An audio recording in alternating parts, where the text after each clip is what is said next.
Okay, so now that we've explored ionic compounds, we're going to move into the much broader world of molecular compounds.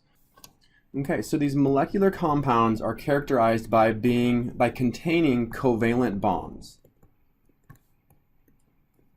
And covalent bonds means that atoms are sharing electrons. And we'll go into this in pretty hairy detail to really kind of understand what we mean by covalent bonds. Okay, but another thing that characterizes molecular compounds and very much distinguishes it from ionic compounds is that it's made of two nonmetals. Okay, remember that ionic compounds are made of a nonmetal, which becomes the anion, and a metal, which becomes the cation. Well, in this case, we have two nonmetals, and two nonmetals can only form two anions. And two anions, two negative charges, cannot attract each other. In fact, they repel each other, right? So these two push each other apart. So you're never going to create a compound through an ionic interaction, which is stabilized by charges. So instead, to make these compounds, these nonmetals end up sharing electrons. Okay, so an example of this would be something like CH4, which is methane. So methane is composed of one carbon atom and four hydrogen atoms. Okay, another example would be carbon dioxide, CO2, or CO. Okay, so these are all examples of covalent compounds which are formed between two nonmetals. Okay, and they're formed because they share electrons. All right, so before we move any further, let's go ahead and figure out how to name molecular compounds. Okay, these names, they can become really complicated, but in this class we only focus in on naming covalent compounds that contain two types of atoms. Okay, and the rules for naming these are really simple. They're quite similar to the rules for naming ionic compounds. All right, so let's think about these two compounds right here. All right, we have one carbon, two oxygens, one carbon, one oxygen. Okay, so the rules to name these. So the atom that we write first always comes to below or to the left on the periodic table. So when we're considering carbon and oxygen, right, carbon is to the left of oxygen, so we're going to name carbon first.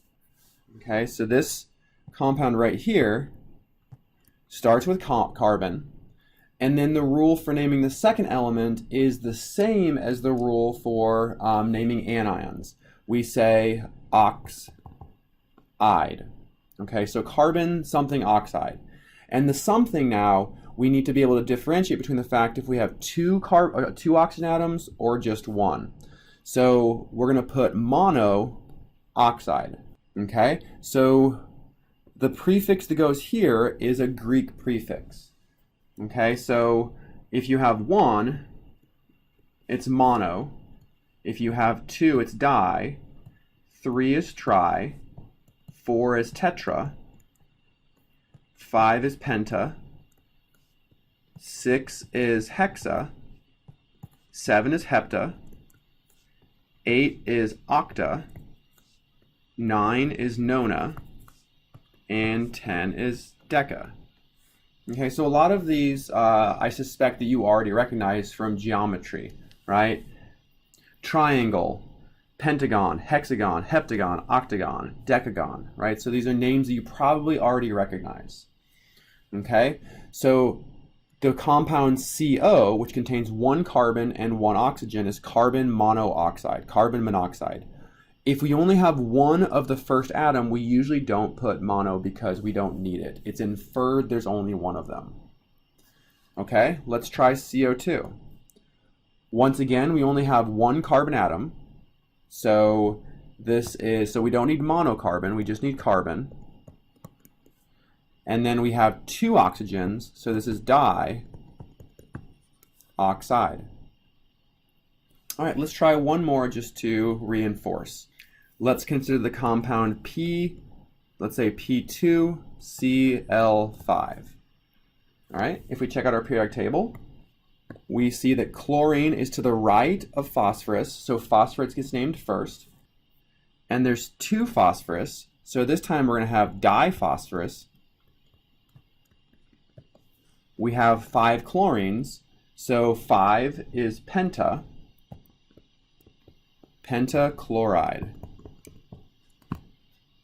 Okay, so the rules for naming these covalent compounds is simple. Okay, you always name the element that's to the left and below first.